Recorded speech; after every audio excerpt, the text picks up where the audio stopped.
the 2004 E55 AMG. This back in the day was the fastest four-door production car, beating out the M5.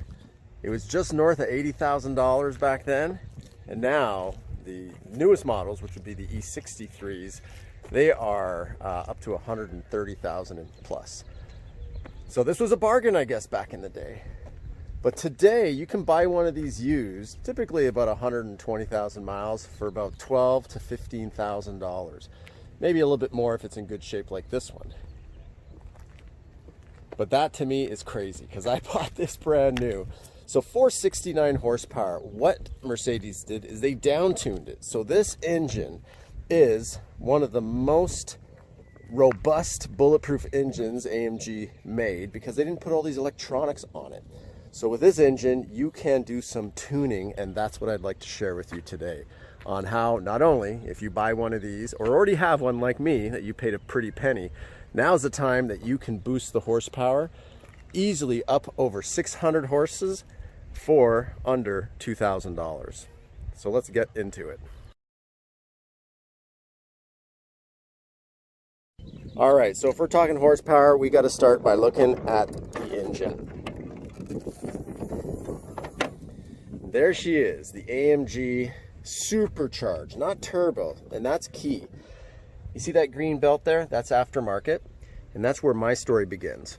So I kept it original, you know, when I had a warranty and everything, but at one point my supercharger went, the supercharger pulley. The bearings were coming out, and then when I dug a little bit deeper, I needed a new magnet that engages and disengages the pulley because the pulley's got a clutch. It's not a full-time pulley. Mercedes wanted $5,000 to fix it. Can you believe that? So I said, okay, this is an opportunity for an upgrade. So what I did with that green belt, which was, I can't remember, I'm guessing 60 bucks, I bought a supercharger pulley from VRP. And that pulley was 550 bucks. And I went down from the OEM, I think it's 83 millimeters, down to 77. And that gives it approximately 60 horsepower. Now on top of that, I changed the headers. And if you look down in there, you see that little shine? Yep, you can see it right down there. So I put headers. And back in the day, those headers would have cost $2,500 to $3,000, but because this is an older model, maybe they have some on shelves or they still make them, but the price came down. I paid $650. So right now we're at what, 1,100 bucks, 1,200 bucks for those two items. And then when I did the headers, I did a ECU flash, so to up the horsepower and all. So by doing the headers and the the chip, that gave it probably another 70 horsepower. So we're 130 horsepower. Remember, adding to 469 on the detuned E55.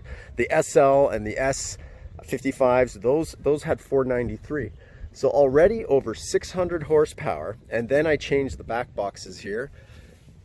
That's from a C63. Or C36, I should say.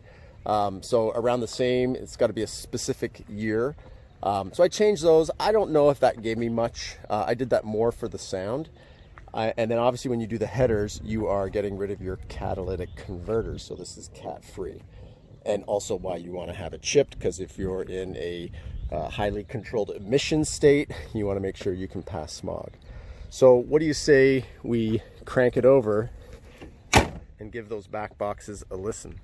But all in all, that's under 2,000 bucks because you got to take into account the costs of putting the labor. So if you can do it yourself, you save money. But to put the headers in, it's going to cost you $300-400 bucks, and to do the supercharger, another couple $100 bucks. That's why I said below 2,000. The parts alone is about 1,300 bucks.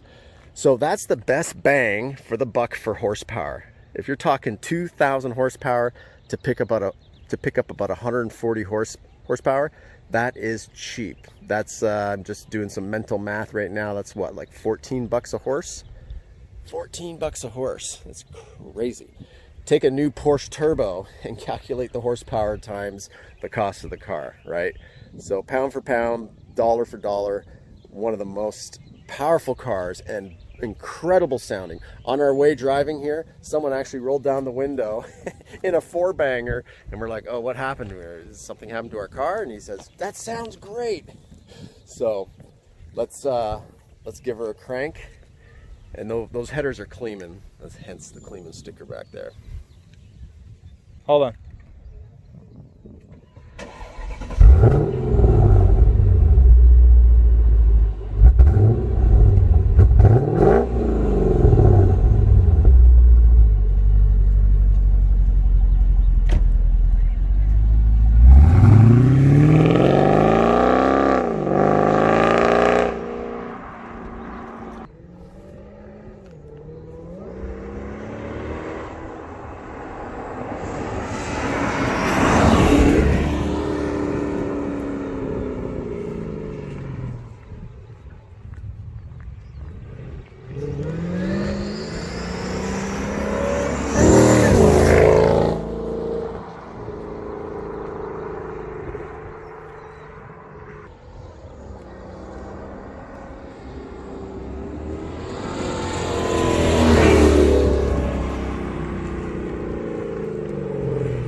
Favorite things about doing the back boxes and the headers is just the sound.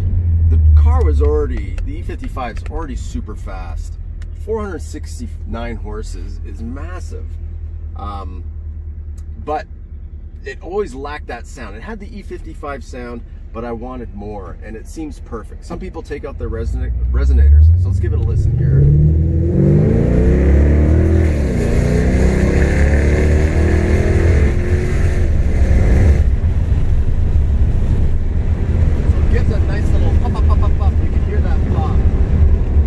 When you're pushing it, but when you're just cruising, it just gives a nice low growl, just distinct E55 sound. And it's the M113K engine, right? Before they started throwing electronics or they did the turbo. So the 03, 04, 05 is the best E55 or SL55 to get. And you can do this to the S55 as well. So this is just driving nice and normal. Conversation, the decibels are low, just sounds great. Let's get the sound with the windows up. So people talk about drone. There's no drone. I've tried it at all different RPMs. All I hear is a sound that I love. I love driving this car now. I bought this new in 2004. I loved it then, and I feel like it's brand new again with these updates and changes that I did. This is not for sale. I have about 90,000 miles on it, and I'm ready to put on another 90,000. And besides, what do you get? A Tesla? Sure, the P100D, super fast. P85D, super fast for a better price. But it's missing that sound. It's that nice V8 growl. So, if you got 15 grand and you want to get a sports car, you can get a good-looking, well-maintained E55. For an extra 2,000 bucks, you take it from 469 horsepower to over 600, but more importantly in my books, sounding great.